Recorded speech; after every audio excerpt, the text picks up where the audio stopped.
what's this war? Are they starting these wars intentionally? Because we have a new Speaker of the House, and I really like the guy. Right? They call him MAGA Mike Jones. I don't think God, these people in liberal are crazy, man. But I think Mike Johnson is a good guy, from what I've heard, listening to his speech. But when he said $100 million is going over to Israel, I was like, as the first thing he's gonna do. I'm like, why would you do that? I mean, I get it, but we do have issues in our own home, right? Shouldn't we make these things priority? But I guess he must have been elected for that purpose, right? Who knows? Um, anyway, Charlie Kirk, gonna let him do a little bit of discussion here. So let's see how this one goes. I have a disagreement about the whole Palestine-Israel thing. I promise not to take up as much time as the last person who was up here. But I'd like to open with maybe like a little statement, which is that, I'm not too partial to either particular side of the political spectrum. But I think that a sad reality is when we talk about the Palestine issue, it's the Gaza Strip is 50% people under the age of 15. It's about 2 million people and about 5 to 25 square miles. And the reality of it is that Israel has said they're going to make a complete siege of the area. They've cut off electricity, they've cut off water, and that's kind of a sad reality. And the reality is they also can't leave. There's only 2 ports of entry and exit. And so, as much as you or others might be pro-Israel, how do we not condemn the Israelis for taking away resources like water from a population that's the majority children? And at what point do we say that it's kind of an open genocide, right? Like when Israel, well, I mean, I know it's easy to. You realize on Saturday they killed 900 Jews, I'm not, right? I understand. I understand. One side's doing the genocide, the other side is retaliating. One side's definitely swinging up and one side's swinging down. And I think that when you're a strip of land in which all of your water, airways, and electricity is controlled by a state, which you can't leave, and it gets bombed by missiles, I don't really think it's quite equivocal. I mean, obviously, everyone here can condemn the killing of civilians, and that's not a debate that I'm going to have with anybody, left or right.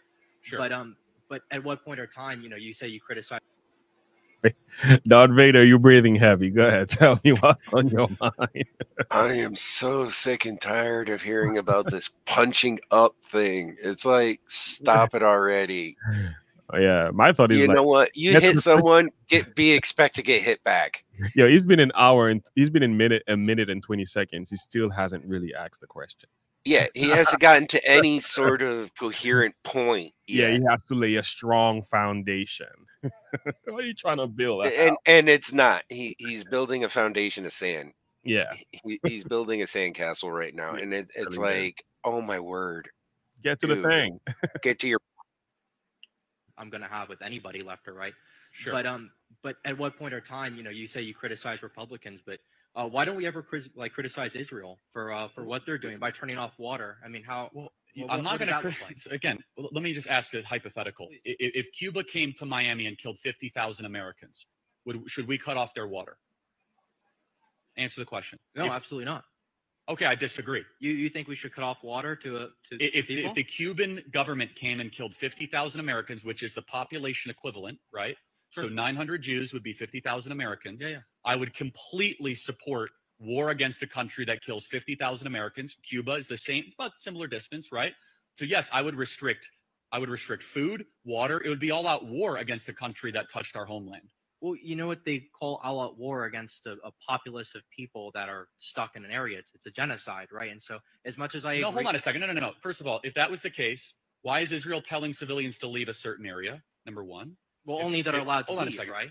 Wait, hold on. I'm sorry. What? Like, are Palestinians allowed to leave the Gaza Strip? Well, they're moving to a different location of the Gaza Strip before bombardments happen. That's number one. Number two, they're already talking about humanitarian corridors being built. Did you know that? They're talking about humanitarian. I'm so glad for Jenny. Jenny, your comment is so on point. Why aren't the Arab countries surrounding them helping? I mean, same religion, right? Why do the neighbors know? What do the neighbors know that they want to let them in? I think she meant won't let them in. Well, yeah, because Egypt already rejected them. Jenny, and no other country will let them in. That's something that apparently this kid doesn't seem to know or understand, is that they have a way to get out. Israel gave them a chance to get out, but no other country will take them in. Yeah. Like they just other countries flat out refuse to let them into their country because they don't want the heat. Yeah, yeah. Oh, here's Matt Cater. House GOP bill will give aid to Israel and cut IRS funding. Democrats want Israel and Ukraine funding to be linked together. House now we were trying to get rid of Ukraine's money, right? And last time Zelensky came here, we were adamant about not giving anything. We even said that there was no money in the house. We had no money. We're gonna shut down the government because we need to kind of like readjust our budget here because we're spending too wildly, right? And boom, here's another war. Now we're funding both Ukraine and Israel. I think that's very interesting. House Republicans are proposing a standalone bill with roughly 14 billion. Where are they gonna get that money from? Because these people don't make money. No, they don't. They seem to think money just grows on trees. Oh, wait. No, they just print more money. Print more money and push us deeper into inflation. And that also rises the price of everything else that we're already paying so much money for. And it devalues the dollar. Taxpayer dollars. So now instead of your dollar only going for, 5 cents, now it drops down to 2 cents for every dollar you spend. So going back to you, Janie Hensley, Paul Joseph Watson is another YouTuber I like to listen to. He's got a video that might turn your world upside down because wait till you see there's a refugee crisis that behind this that I didn't consider before, and he's got the receipts. And when you quotes, I'm like, oh my Lord, no, don't tell me that.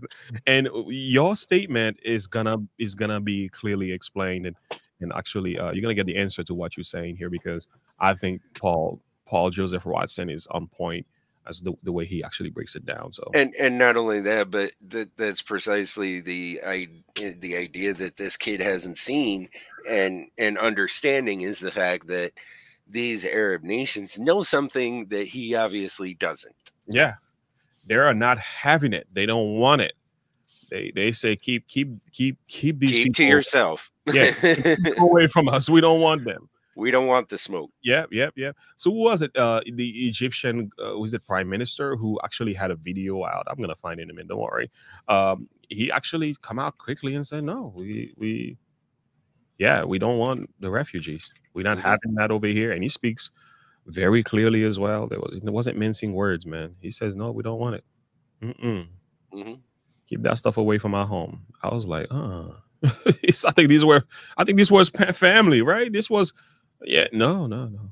That's not how he felt. It's a whole different worldview. Anyway, let's go back to this kid. Let him do some more talking. They're talking about humanitarian corridors being built with Egypt. So there's already a plan from both the Mediterranean side and the south side. But honestly, I'm not going to overly specify this because war is a really brutal, nasty thing. And you could say whatever you want about Israel. We're not going to agree on it, right? Sure. Israel did not invite this war. No, I don't think so either. Right. But they have to retaliate. And war is the worst thing humans do. Here's my prayer. Sure. That Israel doesn't overreact. Americans don't send troops, and that this is short, and that the terrorists that did this are held to justice. That's what we need to publicly say. But I am not. And you're right. There are kids that are going to die. That pains me. The heaviness should be on you. But the answer is you just kind of roll over and allow people to come into your country, into kibbutzes, into concerts, and mowing down people and say, catch you next time. I'm just not entirely sure what water has to do with the conflict, Mr. Kirk. I just don't see how the Israelis, the Palestinians, the PLO, and Hamas honestly, can use water. Two things. Here's the issue. The Palestinian Authority is too busy spending $300 million a year incentivizing the slaying of Jews instead of actually going and purchasing water filtration services, all sorts of different things there. Number two, so they build their headquarters under hospitals. It's a fact. They use the entire population of women and children in Gaza as a massive 2.5 million person human shield. That's sick. There are no good solutions here. There's not one that I'm going to say this is wonderful and beautiful and glamorous and this is excellent. It's all crummy. It's all hell. And they invited hell. And something that we like to gloss over as Westerners is we get to live in a very peaceful society, relatively. And we don't realize that sometimes you need a Dresden.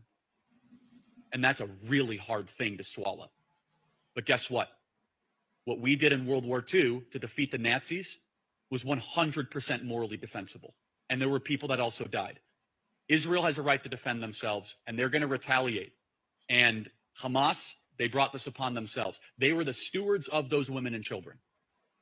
And as stewards of those women and children, they said, we don't care about the women and children enough that we're going to go into the other. They knew what was. No You're refugee. trying to tell me that they're shocked that they're getting bombarded and their water's cut off and their electricity is cut? No, they invited it. Final thought. Sure. I wouldn't necessarily say they, but I do understand the sentiment, right? Okay. I do agree that Hamas brings it upon But themselves. I think we can agree. Here's what I will say. I do not think U.S. troops outside of very specific special forces to rescue Americans, which I'm sure you might be able to agree with, should be involved in this conflict. Yeah. We cannot allow ourselves to get into another Middle Eastern quagmire that Lindsey Graham and Nikki Haley and Mike Pence might try to get us into. That is something we can agree with, okay?